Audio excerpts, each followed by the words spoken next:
You wake up when your body is ready. No alarm, no schedule, no place you need to be. You sit up, stretch, and ask yourself one question. What should I do today? For 99% of human history, this wasn't a hypothetical. This was every single morning for roughly 300,000 years. And the answer to that question looked nothing like the life you're living right now. Modern humans spend about 90,000 hours of their lives working. That's roughly 1/3 of your waking existence dedicated to a job. But for the overwhelming majority of human history, jobs didn't exist. There was no employment, no wages, no boss, no career ladder to climb. So what did people actually do all day? Let's start with what we know for certain. In 1963, archaeologist Richard Lee conducted a study that would change how we understand prehistoric life. He tracked the daily activities of the Dobeju Hwansi people in Botswana, one of the few remaining groups still living in a way that resembles pre-agricultural human life. He found that adults spent about 2.5 days per week acquiring food. That's roughly 17 hours. The rest of the time, they did whatever they wanted. And here's the important part. This pattern shows up everywhere anthropologists look.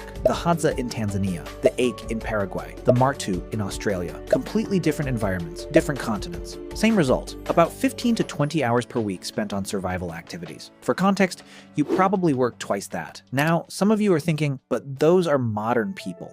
How do we know ancient humans lived the same way? Fair question, and the answer comes from bones. When archaeologists compare skeletons of ancient humans to early agricultural populations, the difference is dramatic. Farmers were shorter. Their bones show signs of nutritional deficiency. Their teeth were riddled with cavities from grain-heavy diets. They had arthritis in their spines from repetitive labor, and they died younger. Ancient human skeletons, taller, stronger, healthier teeth, less joint damage. Their bones tell a clear story. They were doing less repetitive physical labor, not more. But the most fascinating evidence comes from something archaeologists found that shouldn't exist if survival was a constant struggle: art. In 1994, explorers discovered Chauvet Cave in southern France. Inside were paintings created roughly 30,000 years ago. Horses, lions, rhinoceroses, rendered with perspective, shading, and movement. These weren't crude stick figures. This was sophisticated art that required skill, planning, and most importantly, time. Someone spent hours, maybe days, deep inside a cave by firelight painting animals on a wall. Not for survival, not for food, for beauty, for meaning, for something to do.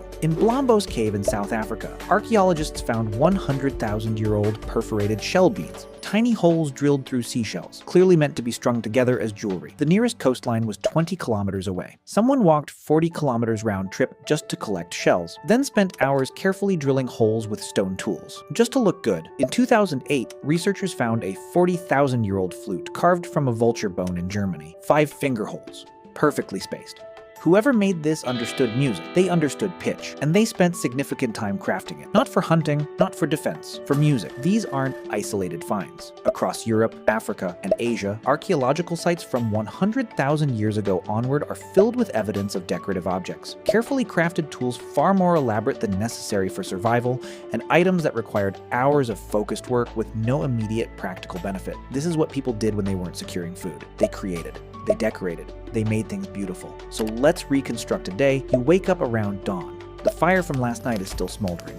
Someone adds wood. You eat leftover meat or fish from yesterday. Maybe some nuts or berries collected the day before. Breakfast is social. People talk. They plan loosely for the day. Not because they have to, because that's what humans do. Around mid-morning, a small group might leave to hunt or gather.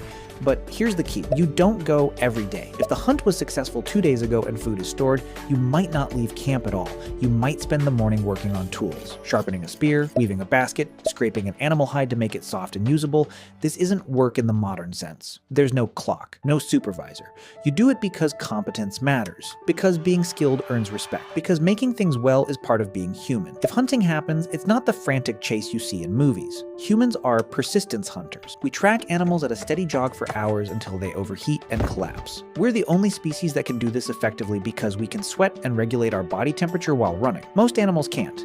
So we outlast them. The hunt might take 3 to 6 hours including travel. Then the animal is carried back and butchered. Everyone eats. And by early afternoon, the productive part of the day is essentially over. What happens next is what modern people find hardest to understand. Nothing and everything. People rest. They sit in the shade and talk. They play with children. They groom each other, picking through hair, reinforcing bonds. They make jewelry from shells or beads or animal teeth. They carve designs into bones or stones. They nap. Anthropologist James Sussman documented that among the Ju Hwansi, adults spend roughly 6 hours per day in what he called social time. Not working, not sleeping, just being with other people, talking, laughing, telling jokes, because in a world without money or police or written contracts, your survival depends entirely on your relationships. If people don't like you, they don't have to share food when you're hungry.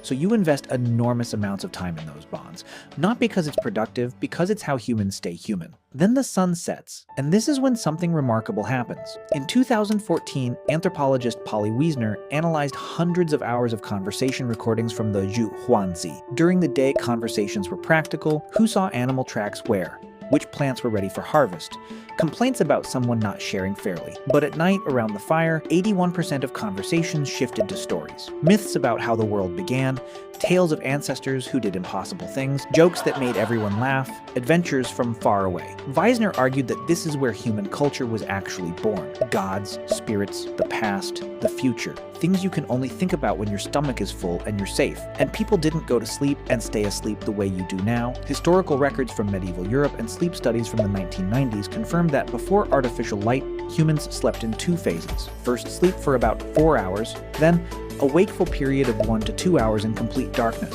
then second sleep for another 4 hours. So here's what a full day looked like.